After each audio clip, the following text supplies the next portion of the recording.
Good morning. Welcome to our YouTube channel. This is Gashi Skyman.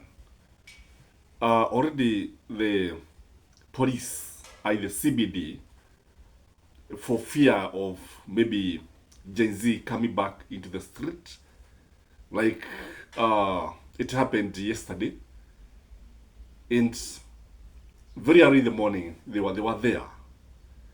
While this is happening, heads of states from East African community are trooping into the country, and I think it is Sivakil Mayadit, the president of South Sudan. I think is the latest to actually arrive in the country. And in State House, we are expecting the head of states to unveil candidates or project Raila Amolo Odinga for the position of the African Union position. Still, it is Katiba Day. Katiba Day in Kenya. I think our Katiba was unveiled to us, I think 14 years ago by the late Mwai Kibaki. So Mwai Kibaki is a person who gave us that Katiba, and may he rest in peace. So here I want us to look at what it means for candidate Raila Amolo Odinga going to the African Union, because the day is coming very, very close, and the chances are Raila will clinch that position, because I understand that already he has more than 25 heads of state behind him. And chances are very, very, very high, because compared to other candidates, he seems to be the favorite. It is his for the losing. I think it is, we cannot say that we wish him the best. So chances are he's likely to win, but he can also lose. So it is these two scenarios I want us to discuss. What happens if Raila wins? Number one, if Raila wins, expect the idea, the ideology of Pan-Africanism to be elevated. Expect Africa to rise somehow, and actually the presence of African continent will be felt on the globe. Reason? One thing I know about Raila Amolo Odinga. Raila Amolo Odinga is a populist leader. So these are the kind of leaders who can do anything to remain popular. So he must be felt. And I'm sure Raila is going to make a difference. Today, if we may ask you, who is the current chairman of the African Union Commission? Many people cannot tell. But when Raila clinched that position, every household in Africa will feel the presence of Raila Amolo Odinga. We will be able to know that he is the chairman of the African Union Commission. That is number one. Number two is that Raila's status is going to be elevated almost to that of a head of state. In fact, that position elevates him almost to the presidency. And that means that he's going to command more respect. What I know about Raila Amolo Odinga is that most of the time you are likely to see him moving from one country to the other, and expect him to get even a state welcome in various African countries.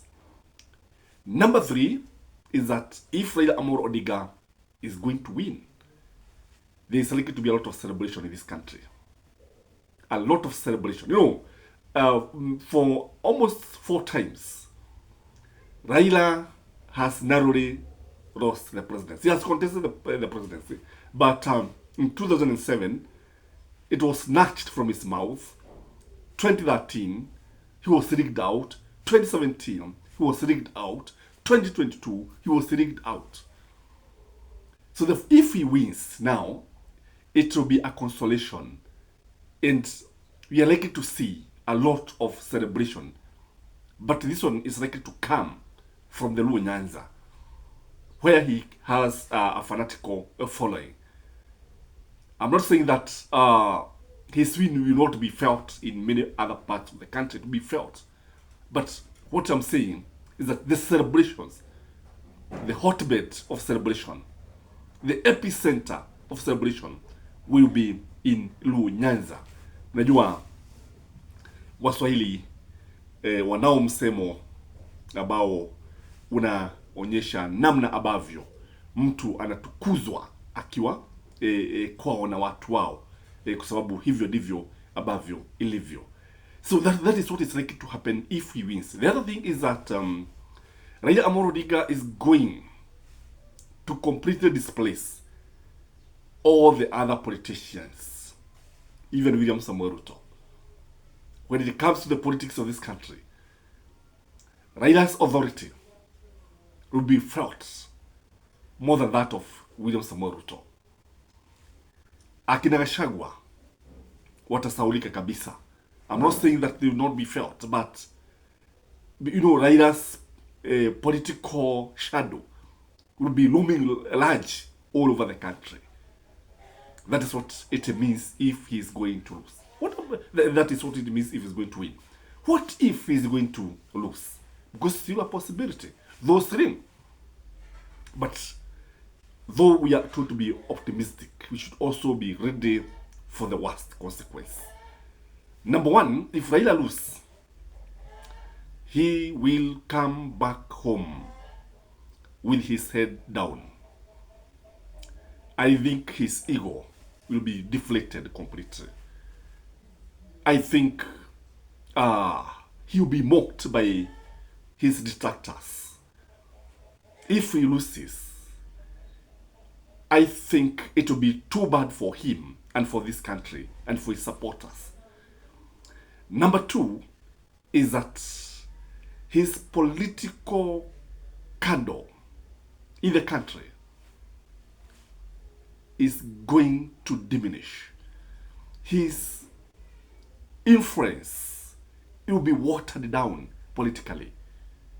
He will be associated with losing.